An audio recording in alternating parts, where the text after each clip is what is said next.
Welcome back. This is the Tutor Wizard. I'm Adrian. Please subscribe right here. Hit the notification bell below. You'll get notifications for this series and a bunch of others on our channel. We're doing multivariable calculus. This is chapter 3, vector calculus. We're going to do section 3.5, which is curl and divergence. We'll split it into 2 videos. This lecture, what we're going to do is the curl of a vector function of 3 variables. And then we're going to give analogous conditions for when a vector field over R3 is conservative or not. Let's get to it. All right. First of all, curl is going to be defined through a cross product. If you remember from linear algebra, cross product is only defined in 3 dimensions. Luckily, we like to do physics in what we can perceive as 3 space. Therefore, we have a function f of x, y, z described either as coordinates or having pi plus qj plus rk, where I, j, k is the canonical basis of space. And we have to have p, q, r. We're going to start talking about their mixed partial their partial derivatives and subtracting them. So we have to have that those partial derivatives exist. So details. And then we have this del operator, which is basically an operator which has the partial derivatives with respect to x, y, z in the coordinates. And then this curl function, physicists like to just define it as this guy. The curl of f is this I plus this k, or j plus this k. But the best way to view that is curl of f is nabla or del cross product f, which is a 3×3 determinant. And then if you compute this, this is what you get. And then in the next video, we're going to see divergence, this other guy. We're going to use curl to phrase Stokes' theorem, and we're going to use divergence to phrase divergence theorem.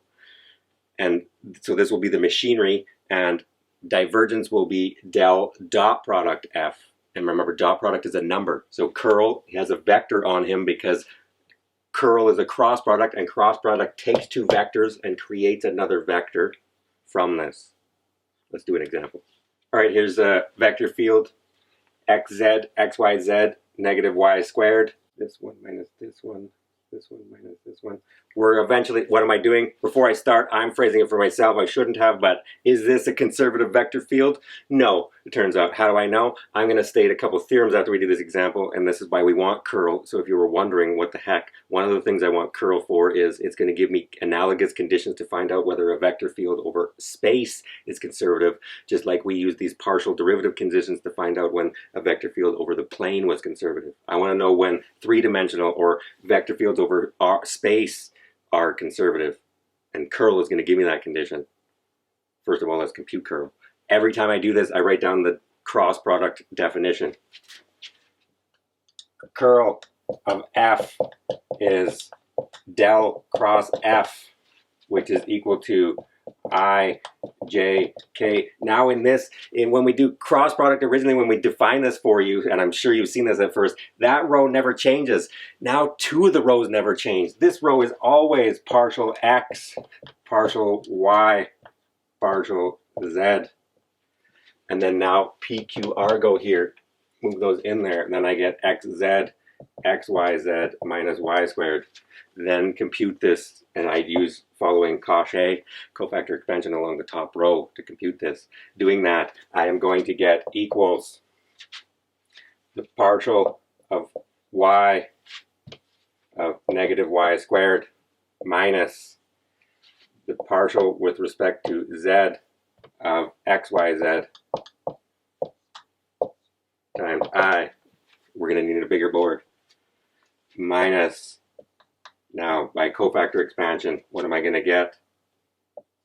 Now I'm blocking off this column, cofactor expansion, j times the sub 2×2 determinant. By blocking off this, what am I going to get?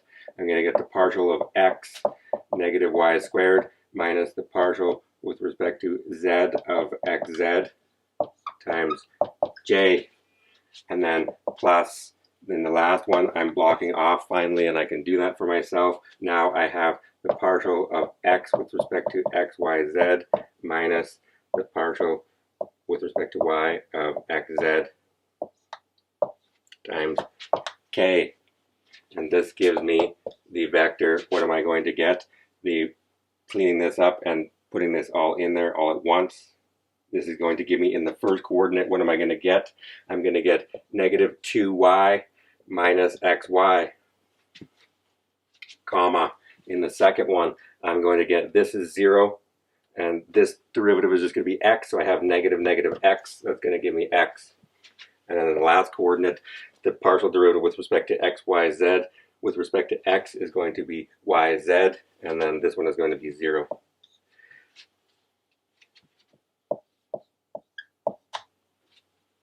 It is not equal to the 0 vector, and this is going to be our condition in the next theorem. If your gradient is not 0, then you're not conservative.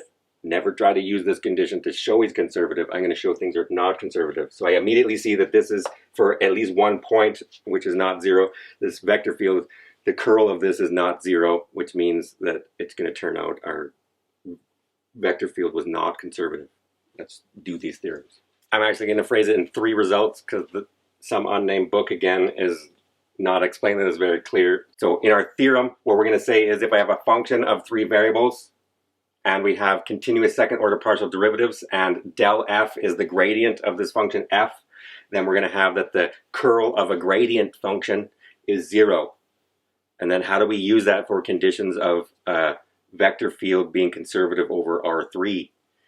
Corollary, an immediate consequence of this theorem is if f is conservative, i.e. there exists a little f such that the gradient of little f is big F, then the curl of f is 0, because the curl of f will be the curl of some gradient, which we now know by the theorem is 0.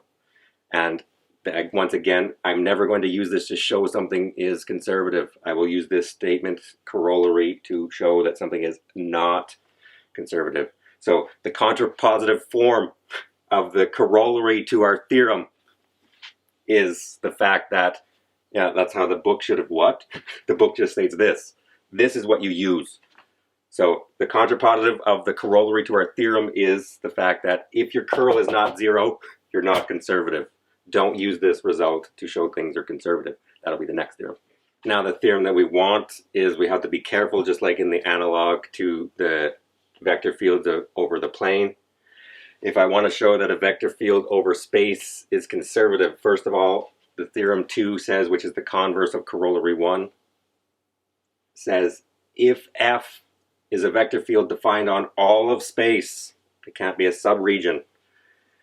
If it's defined on all of space and the curl of f is 0, then you conclude your vector field is in fact conservative. And that means, I remind you once again, there exists a function f of x, y, z such that the gradient of f is big F. They should just use f and g so I can say gradient of f equals g.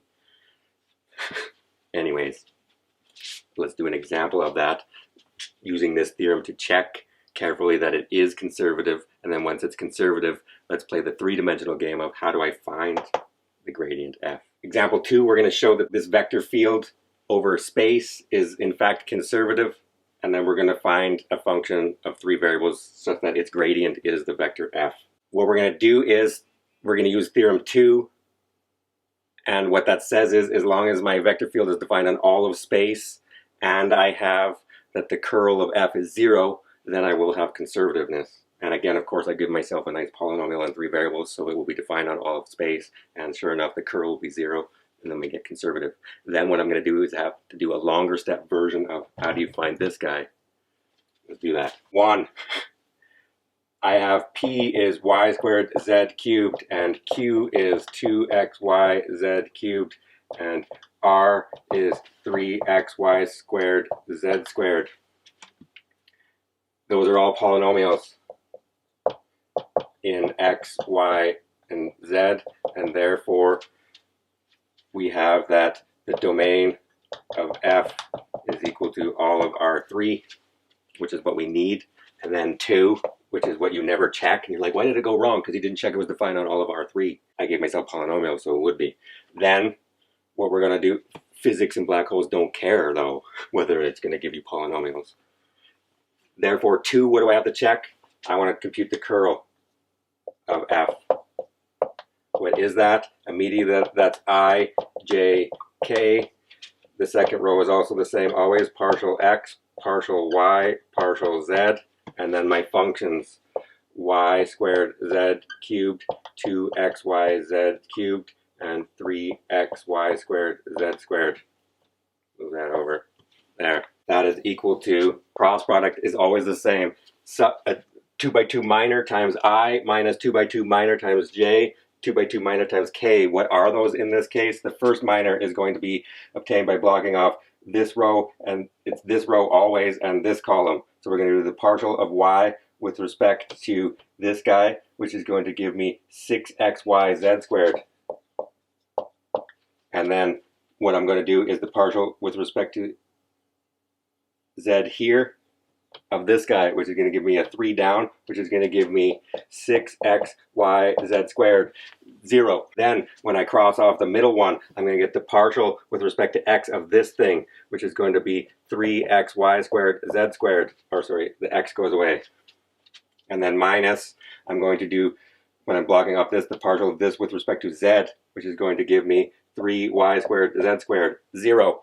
And then you can see where I'm going with this. If I block off this and this, the partial of this with respect to x is going to give me 2yz cubed, and then minus this partial with respect to y is going to give me, 2y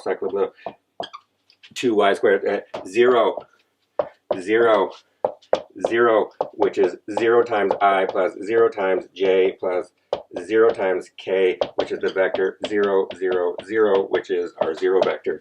Therefore, by our theorem 2, f is conservative. Now, what we do is find this function, little f. All right, we've concluded that f is conservative. There you are, it's a mosquito. F is conservative. We just checked this. It's defined on all of space, and its curl is 0. Therefore, it's conservative. That means that we're not looking for a unicorn. There does, in fact, exist a function of x, y, z, such that its gradient is f. How do we do this? It's analogous to the two-dimensional cases again, except now we have a function of 3 barrels, so there's going to be one more step. First, we're going to get a function of entirely of y and z, because if there's just y and z terms, when I take the partial derivative with respect to x, I would get 0. Let's start that. What I classically do is use this piece of information first to get at 1. If I integrate this with respect to x, that will give me f of x, y, z is equal to the integral of y squared z cubed dx, which is x, y squared z cubed plus a function entirely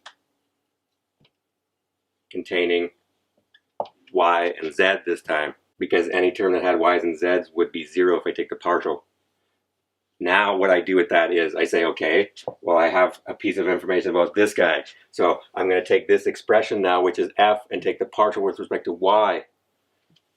2, if I take the partial with respect to y of f, that's going to give me the partial with respect to y of this guy, which is xy squared z cubed plus hy of z, which is what? Think about this one for a second, but this one will be not too bad. That's going to give me 2xy z cubed plus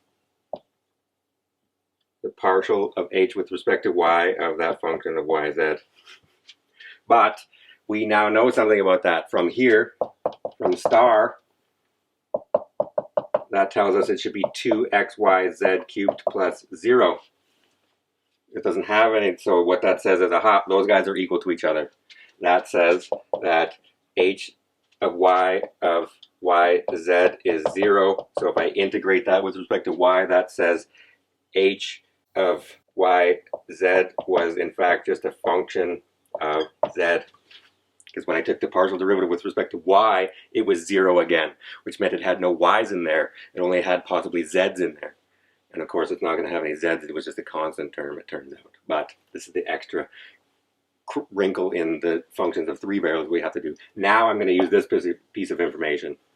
What that says is, again, 3, my function f of x, y, z, I assume is x, y squared, z cubed, plus a function now just entirely of z. I can take the partial with respect to z. Once I do that, I'm going to get what? Fz is going to equal 3xy squared z squared plus g prime of z. But that has to equal this, so that says g prime of z is 0, so that says g of z was just some constant k. All right, putting that all together, what we get is f of x, y, z was x, y squared, z cubed, plus the constant of integration. The best part about these, again, I'll remind you again, I reminded you in the last videos, I didn't watch all the way to the end. Well, you better start watching to the end. What did I say at the end of the last video? These ones you have a check immediately. What is fx? That is going to be, take the partial derivative, that's going to give me y squared, z cubed. Oh, that guy. And then what is fy? That's going to give me 2xyz cubed. Oh, that, of course it is. And then that says that that was exactly what our gradient, or that's what our vector field was originally. And then, of course, fz, I have to do the last one, is going to give me what? 3xy squared z squared. Please subscribe right here. Hit the notification bell. I'll see you next time.